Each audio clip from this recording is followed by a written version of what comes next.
લીમખેડા તાલુકામાં પાણીયા ગામે 18 ગામોના તળાવ ઉપર નવીન સિંચાઈ યોજનાના કામોનું ખાતમુહૂર્ત કરવામાં આવ્યું।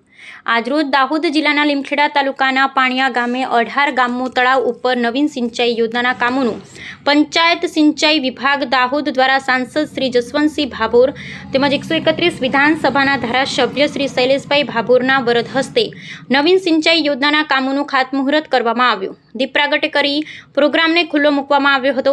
પાણીયા લુહાર ફળિયા વર્ગની બાલિકાઓ દ્વારા અભિનય ગીત સાથે સ્વાગત કરવામાં આવ્યું તેમજ આજુબાજુના વિસ્તારમાંથી ભારતીય જનતા પાર્ટીના કાર્યકર્તાઓ તેમજ ગામના આગેવાનો નાગરિકો મોટી સંખ્યામાં હાજર રહ્યા હતા। જેમાં દાહોદ સાંસદ શ્રી જસવંતસિંહ ભાભોરના વરદ હસ્તે લીમખેડા તાલુકાના પાણીયા ગામે સિંચાઈ યોજના અંતર્ગત 18 ગામોમાં તળાવ ઉપર નવીન સિંચાઈ યોજનાના કામોનું ખાતમુહૂર્ત કરવામાં આવ્યું હતું। લીમખેડાના 16,614 ખેડૂત લાભાર્થીના ખેતરમાં સિંચાઈનું પાણી મળશે।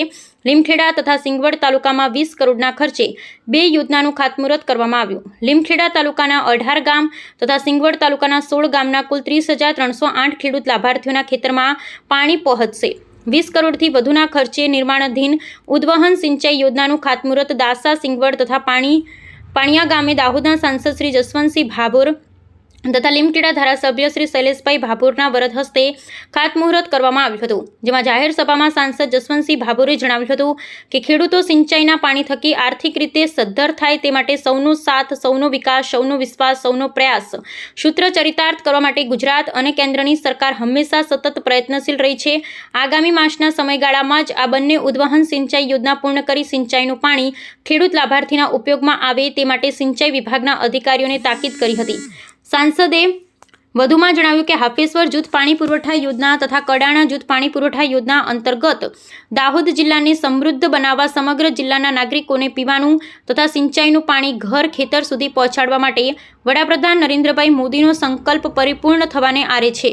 જિલ્લાની પ્રજાને પર્યાપ્ત સુખ સુવિધા મળે તે માટે વિતેલા 10 વર્ષના સમયગાળામાં દાહોદ જિલ્લામાં 41,000 કરોડ રૂપિયાના વિકાસ કાર્યો અમલીકરણ કર્યા છે। આવનારા સમયમાં દાહોદ જિલ્લામાં અદ્યતન એરપોર્ટ બનાવવાનો નિર્ધાર પણ વ્યક્ત કર્યો હતો। બ્યુરો રિપોર્ટ ગોવિંદભાઈ પટેલ સાથે ગોરધનભાઈ પટેલ, દાહોદ।